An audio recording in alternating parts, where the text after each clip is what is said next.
Hello friends, आशीष education hub में आपका स्वागत है। आज हम देखेंगे वेपन ट्रेनिंग से कुछ क्वेश्चन आते हैं और वेपन ट्रेनिंग हालांकि मतलब ख़त्म हो चुके पार्ट, ठीक है। इसके बाद कुछ उससे संबंधित क्वेश्चन रह गए थे। जे एग्जामिनर कैसे क्वेश्चन पूछता है, कुछ तकनीकी की वजह से हम क्लास नहीं ले पाए, इस वजह से सॉरी। तो देखेंगे सबसे पहले फायरिंग पोजीशन कितने प्रकार से की जाती है। कभी एग्जामिनर पूछ लेता है तो वो फायरिंग पोजीशन 4 प्रकार से की जाती है: बैठकर, खड़े होकर और लेट कर और घुटनों के बल। ठीक है, तो नोट कीजिए। नंबर 1 क्वेश्चन ऐसे पूछ लेता, फायरिंग पोजीशन कितने प्रकार की होती है या कितने प्रकार से की जाती है। तो नंबर 1 खड़े होकर,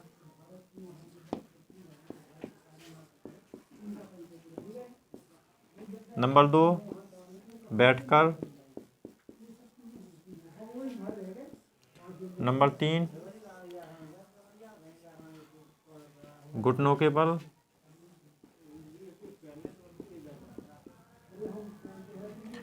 नंबर 3 लेटकर, नंबर 4 लेटकर।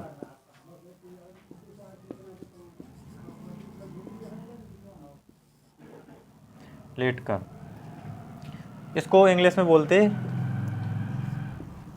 Laying position.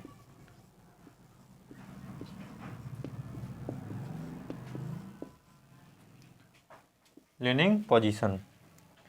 और बैठकर को बोलते सिटिंग पोजीशन।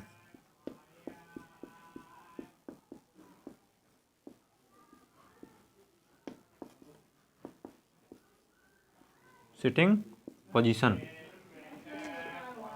खड़े होकर, खड़े खड़े खड़े को बोलते हैं स्टैंडिंग पोजीशन।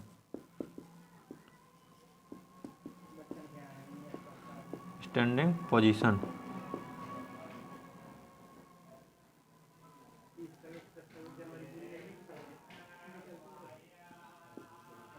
Standing position. और इसके बाद घुटनों को बोलते नीलिंग पोजीशन।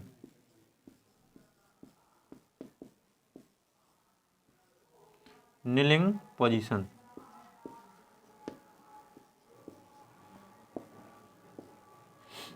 Kneeling position.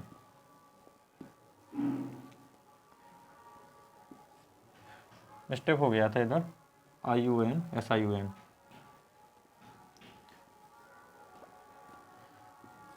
तो कभी कभी एग्जामिनर ऐसे पूछ लेता क्वेश्चन, फायरिंग पोजीशन कितने प्रकार की होती है। तो फायरिंग पोजीशन 4 प्रकार की होती है: खड़े होकर, बैठकर और घुटनों के बल और लेटकर। तो इतना नोट हो गया। अब हम आगे देखेंगे कि फायरिंग पोजीशन के जो पकड़ होती है या उसूल, ठीक है, फायरिंग पोजीशन की उसूल। कभी कभी क्वेश्चन में वसूल भी पूछ लेता, तो लिखिए, नोट कीजिए। फायरिंग पोजीशन के 3 उसूल होते हैं: मजबूत पकड़, दुरुस्त पकड़ और ट्रिगर ऑपरेशन। ठीक है, फायरिंग पोजीशन के उसूल।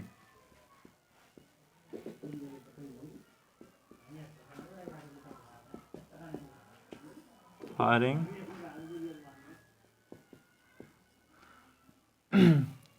पोजीशन के उसूल या वसूल। लिखो, कभी कभी क्वेश्चन ऐसा पूछ लेता। तो नंबर 1 मजबूत पकड़,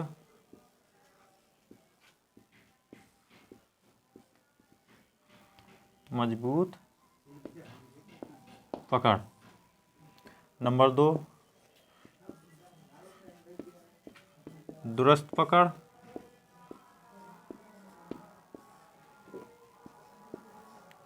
नंबर 3 दुरुस्त ट्रिगर ऑपरेशन।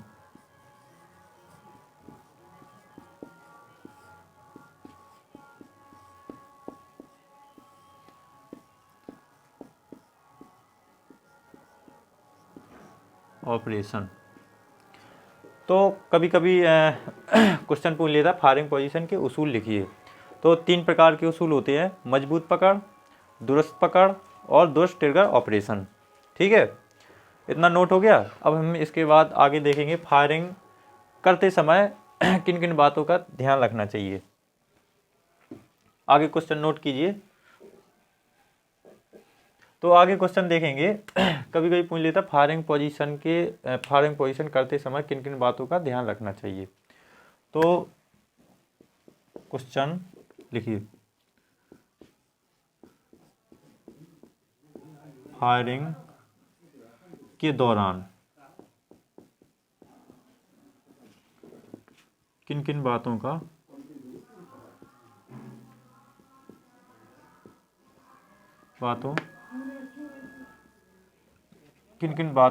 ध्यान रखना चाहिए।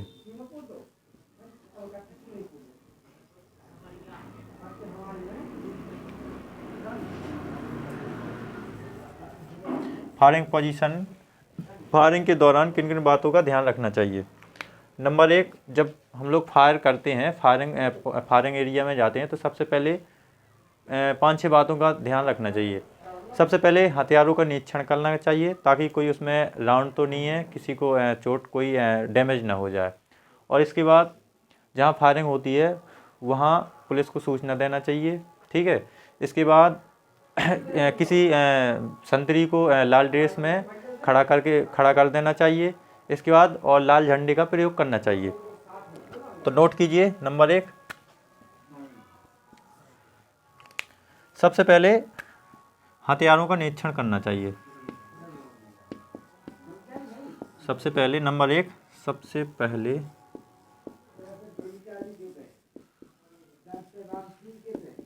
हथियारों का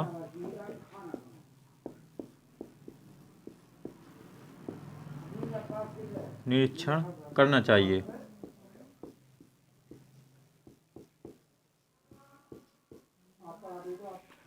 नंबर 2, पुलिस को सूचना देना चाहिए।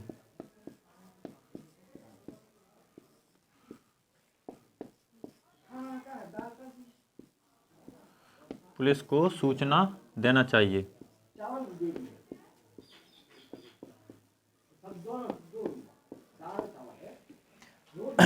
नंबर 3, फायरिंग एरिया में लाल झंडे का प्रयोग करना चाहिए या वहाँ पे जहाँ फायरिंग हो रही है वहाँ पे गाड़ना चाहिए। लाल झंडे का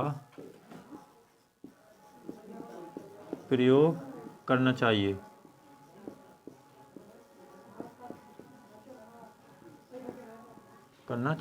या लगाना चाहिए।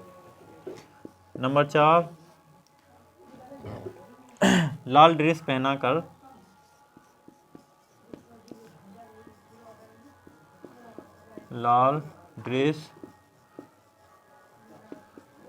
पहनाकर एक संतरी खड़ा करना चाहिए।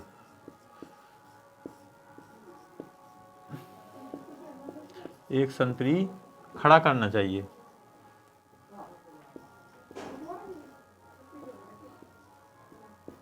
खड़ा करना चाहिए।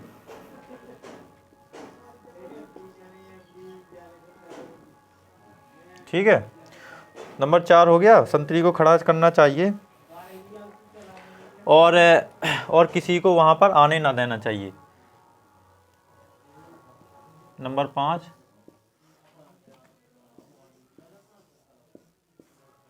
वहां पर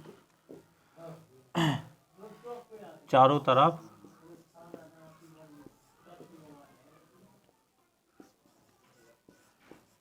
किसी को आने ना देना चाहिए। वहां पर किसी को नहीं आने देना चाहिए।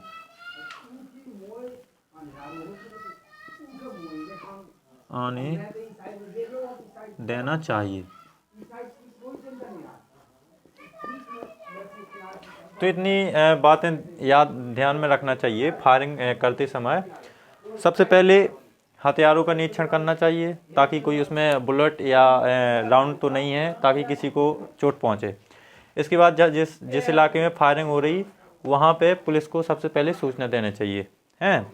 वहाँ पे लाल झंडे का प्रयोग करना चाहिए ताकि वहाँ संकेत मिल सके कि यहाँ पे फायरिंग हो रही है। और लाल ड्रेस पहनाकर किसी संतरी को खड़ा करना चाहिए ताकि वह किसी व्यक्ति या किसी भी पर्सन को आने ना दे, वहाँ पर किसी को आने ना दे। ठीक है, तो फायरिंग कभी कभी 5-6 नंबर का पूछ लेता है कि फायरिंग के दौरान किन किन बातों का ध्यान रखना चाहिए। कभी कभी फुल फॉर्म पूछ लेता है 5-6 नंबर का। तो आज हम ये फुल फॉर्म देखेंगे। LMG, SLR, UBGL, इंसास और MPI, SLR और HG और बैट, WT। ठीक है, तो LMG का फुल फॉर्म नोट कीजिए, light machine gun.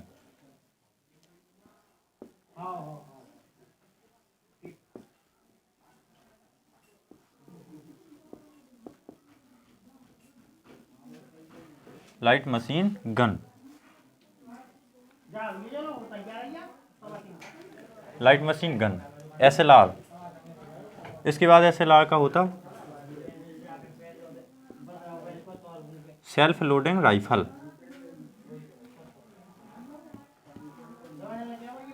Self loading rifle. इसके बाद UBGL का होता है under barrel grenade launcher, under barrel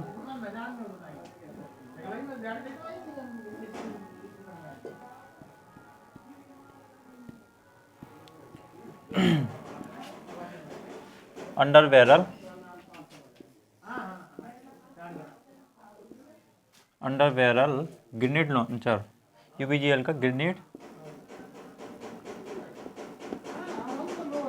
launcher.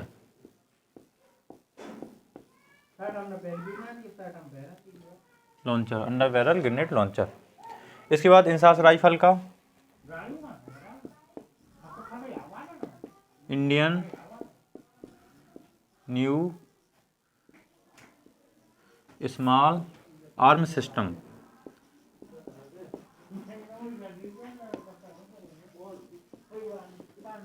Indian new small arm system, INSAS rifle का फुल फॉर्म। इसके बाद MPI का मेन पॉइंट ऑफ इम्पैक्ट,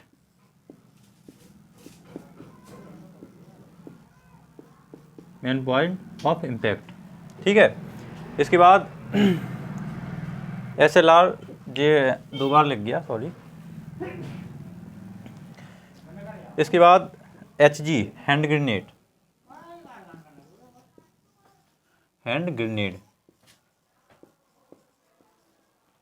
इसके बाद WT वेपन ट्रेनिंग,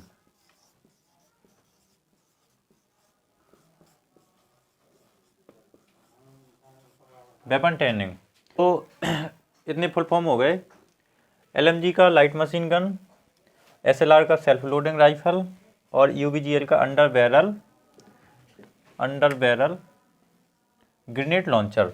ठीक है, इंसास राइफल का Indian new small arm system और कोई इंडियन स्मॉल आर्म सिस्टम भी बोलता है। ठीक है, MPI का main point of impact, head का हाईली एप्टीट्यूड ट्रेनिंग, HG का हैंड ग्रेनेड और WT का वेपन ट्रेनिंग। तो इतने सब फुल फॉर्म थे।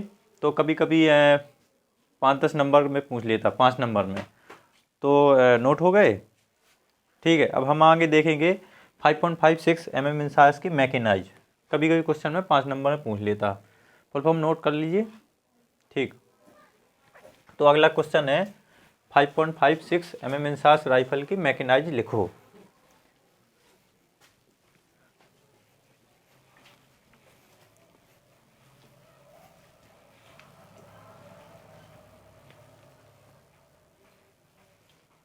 कभी कभी क्वेश्चन पूछ लेता है 5.56 mm इंसास राइफल के मैकेनाइज लिखो।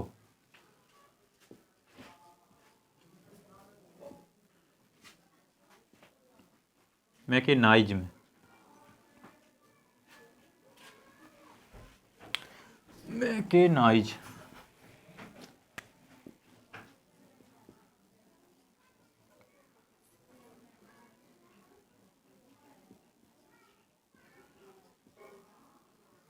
मैकेनाइज में।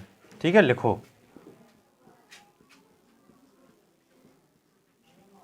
अब देखेंगे किसी किसी को समझ में नहीं आएगा कि मैकेनाइज क्या कहलाता। तो मैकेनाइज ये होता कि उसको कॉक करना, अनलॉक करना है, और यही होता मैकेनाइज। फीडर, इंजेक्टर देखेंगे। नंबर 1, सबसे पहले मैकेनाइज देख लीजिए। मैकेनाइज क्या बोलते हैं उसको? लोड करना, कॉक करना और अनलॉक करना और फायर करना। ठीक है, ये मैकेनाइज होते हैं। तो नंबर 1 लोड। ठीक है, नंबर 2 इसको लोड बोलते। फायर कभी कभी 5 नंबर में पूछ लेता कि इंसास राइफल के मैकेनाइज लिखिए। नंबर 3 कॉक करना, कॉक करना। Number 4 inject,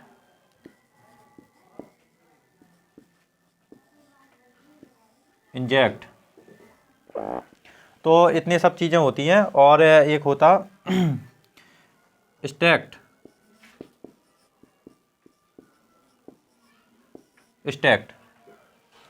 number 5 stacked.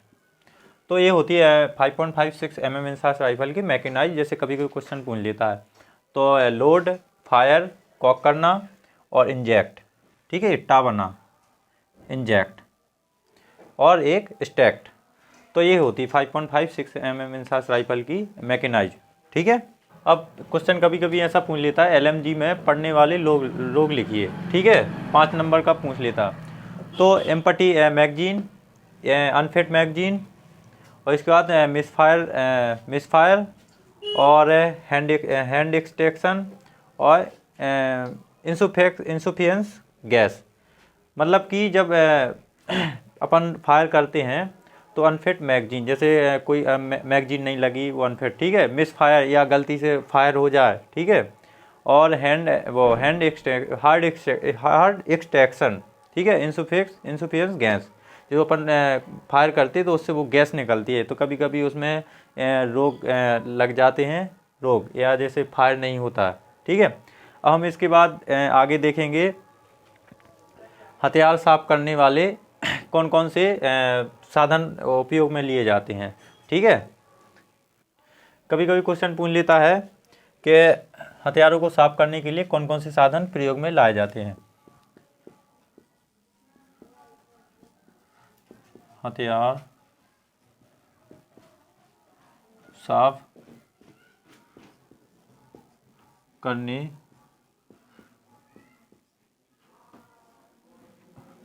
वाले साधन लिखो।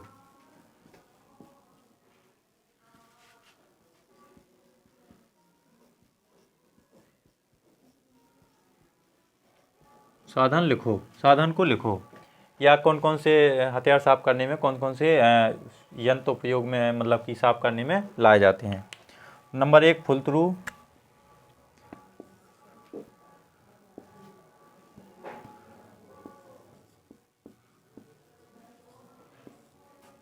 Full through.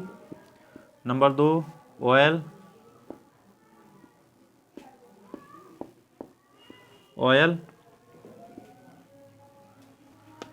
Number 3 rod. Number 4 brush. Number 4 brush. और नंबर 5 चिंधी।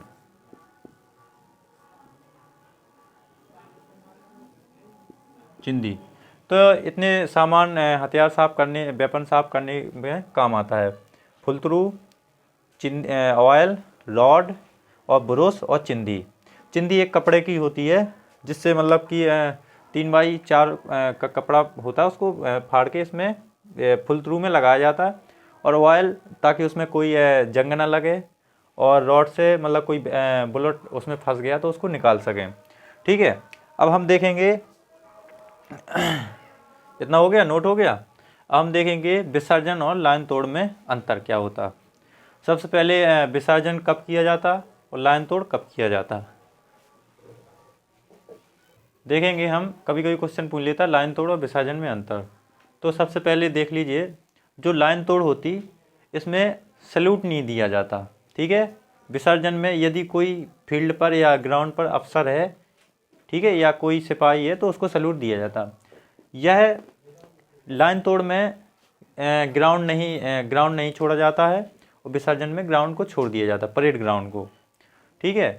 इसके बाद चलो नंबर 1 लिखो, इसमें सैल्यूट नहीं किया जाता है।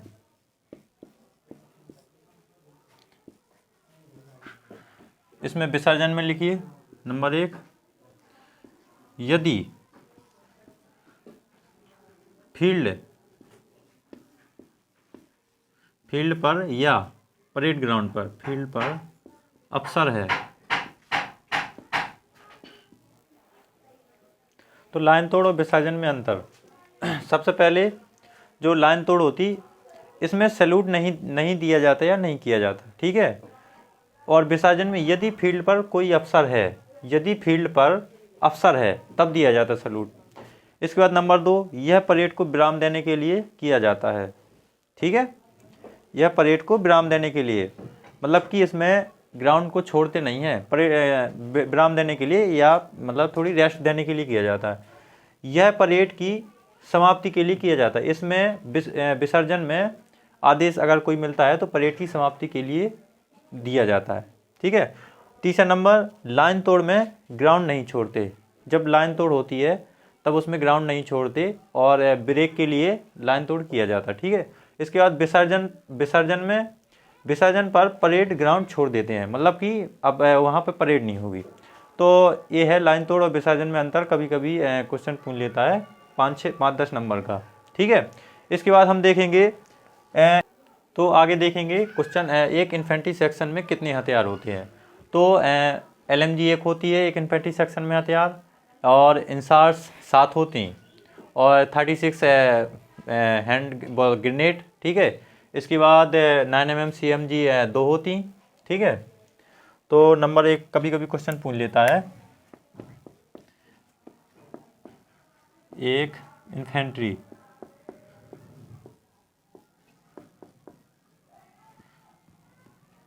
इन्फेंट्री सेक्शन के हथियार लिखो।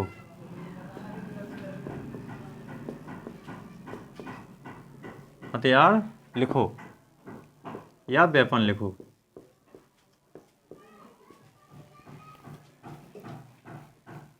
ठीक है।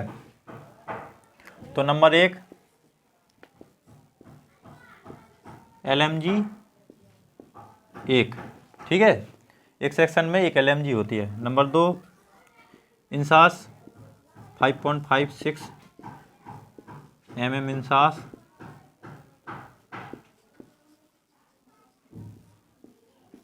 सात होती हैं, ठीक है। इसके बाद number 3 9 mm CMG carbon machine gun. CMG का फुल फॉर्म होता है कार्बन मशीन गन। CMG होती 2। 36 HG हैंड ग्रेनेड, 36 HG इसको हैंड ग्रेनेड बोलते, ठीक है। इसके बाद number 5 51 mortar, 51 mm mortar. Number 6 81 mortar, 81 mm mortar, ठीक है। इसके बाद RL होता है rocket launcher. Number 7 RL rocket launcher, और नंबर 8 MMG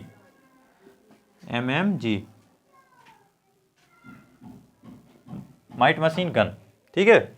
तो एक इन्फेंट्री सेक्शन में इतने हथियार होते हैं, और LMG एक होती है, 5.56 mm इंसास राइफल 7 होती हैं, 9 mm CMG होती है 2, इसके बाद 36 HG और 51 mm मोटर होती है और 81 mm मोटर और RL रॉकेट लॉन्चर होता है और MMG होती है। ठीक है, तो कभी कभी क्वेश्चन पूछ लेता है 5 या 10 नंबर का एग्जाम में। तो ये है इन्फेंट्री सेक्शन के हथियार हैं। अब हम इसके बाद देखेंगे NCC। The NCC part by part, मतलब ये वेपन ट्रेनिंग ख़त्म हो गया। इसके बाद चलेंगे पार्ट 3। ठीक है, थैंक यू।